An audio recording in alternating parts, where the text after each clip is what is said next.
भी निकाला गया है। अध्यक्ष जी, अभी के समय में टेक्नोलॉजी एक महत्वपूर्ण विषय है। टेक्नोलॉजी हम लोगों की जिंदगी का अहम हिस्सा बन चुका है। पीएम ई विद्या के तहत देश में डेडिकेट भाषा आधारित टीवी चैनल के माध्यम से दीक्षा, स्वयं प्रभा, समर्थ ऐसे टेक्नोलॉजी प्लेटफॉर्म के माध्यम से शिक्षा को अकाउंटेबल कराने। सरकारी स्कूलों में मैं जब कहता हूं, ये सरकारी स्कूल्स के बारे में कहता हूं, सरकारी कॉलेजेस के बारे में कहता हूं। अध्यक्ष जी, अकाउंटेबिलिटी के लिए हम लोगों ने अनेक नए उपक्रम शुरू किए हैं। आज आवश्यकता है एनईपी की कुछ थ्रस्ट एरिया है। अगर मैं उसमें दो चीज उल्लेख करूं, हमारी शिक्षा को धीरे धीरे डिग्री बेस्ड एजुकेशन से कॉम्पिटेंसी बेस्ड एजुकेशन की ओर लेके जाना पड़ेगा। शिक्षा और तालीम दोनों परिपूरक है। शिक्षा जितना महत्वपूर्ण है, तालीम उतना ही महत्वपूर्ण है। स्किल्ड नहीं होंगे तो अभी के समय में जो दुनिया की परिवर्तन हो रहा है, हमारे बच्चे पिछड़ जाएंगे। इसको ध्यान में रखते हुए 6वीं श्रेणी से, क्लास 6 से स्किल एजुकेशन को, वोकेशनल एजुकेशन को और आधुनिक skill, AI, robotics, VR, AR, blockchain, इस प्रकार की शिक्षा से लेके जिसमें रोजगार मिल पाएगा, एंटरप्रेन्योरशिप बढ़ पाएगा, ऐसे स्किल्स की प्रमोशन की कल्पना की गई है। अध्यक्ष जी, अटल इनोवेशन मिशन ये इस सरकार की एक नई उपक्रम है। हमारे देश की बच्चों के अंदर एक इनोवेशन करने की इनहेरेंट कैपेसिटी है, उनकी डीएनए में है। भारत की बच्चा कुछ भी हाथ में आएगा उसमें से कुछ बनाने की दक्षता रखती है। ये कई बार प्रमाणित हुई है। इसको एजुकेशन की, विशेष करके स्कूल एजुकेशन की फॉर्मल सिस्टम पे लाके, जो आइसोलेशन में कुछ एक लैबोरेटरी होता था, उसको एक मिशन मोड पे अटल इनोवेशन मिशन, अटल टिंकरिंग लैब, इसको एक जन आंदोलन के रूप में स्कूल्स में, उसमें मेंटर की व्यवस्था, उसमें लोकल इंडस्ट्री की पार्टिसिपेशन, इसकी एक कल्पना की गई है शिक्षा नीति में।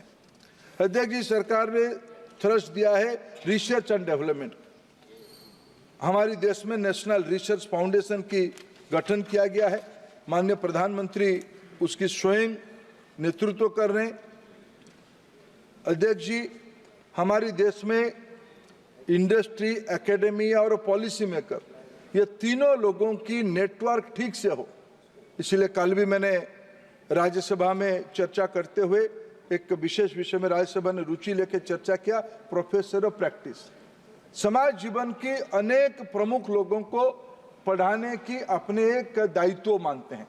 उनको फॉर्मल एजुकेशन सिस्टम पे लेके आना, टाइम बाउंड पीरियड के लिए लेके आना, अनुरोध करके लेके आना, ये इस सरकार की एक रणनीति बनी है। हमने इस पे जोर दिया है।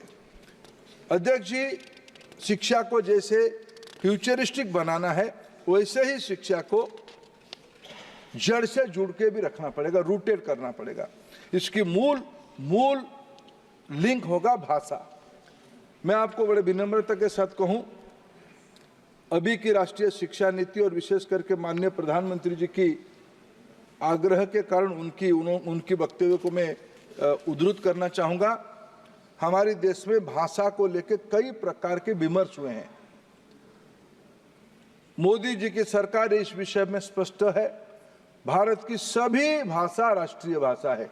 वो तेलुगु हो, मलयालम हो, तमिल हो, पंजाबी हो, उड़िया हो, ओहमिया हो, बंगाली हो, मराठी हो, गुजराती हो, ये सभी भाषा, हिंदी, सिंधी, ये सारे भाषा, उर्दू भी निश्चित रूप में होशी जी, 22 शेड्यूल लैंग्वेज, सभी भाषा राष्ट्रीय भाषा है। सांथाली उसमें आता है, सांथाली उसमें भी आता है।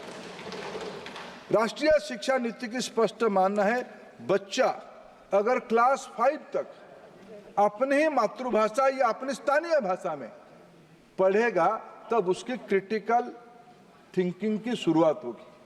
क्लास 8 तक उसमें मातृभाषा में पढ़े तो अच्छा है, लेकिन क्लास 5 तक पढ़े, ये उसकी एक प्रकार से प्रमुख रिकमेंडेशन है।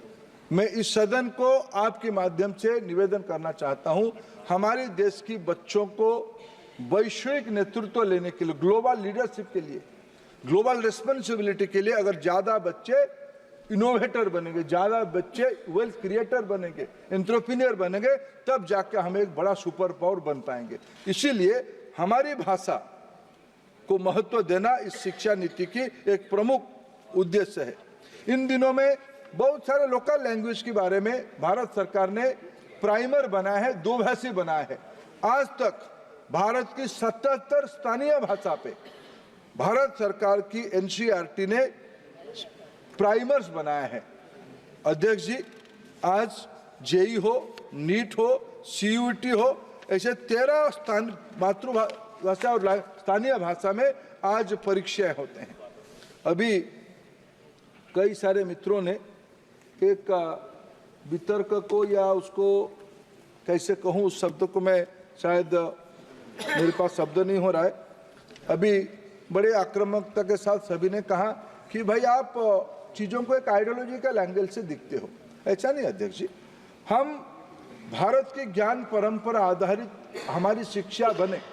मैं इस सदन में एक विषय को फिर कई बार दोहराया हूँ, आज भी आपकी अनुमति से दोहराऊंगा। हम सभी लोगों को एक चीज़ को भूलना नहीं चाहिए। 1835 में जब भारत की उस समय के एक प्रशासक जो शिक्षा देखते थे, मैकॉले, ब्रिटिश पार्लियामेंट में क्या भाषण दिए थे? उन्होंने कहा था कि भारत एक अद्भुत देश है, भारत को ऐसे जीता नहीं जा सकता है। भारत में कई सारे विषयों में मूलभूत धारणाएं कुछ अलग है।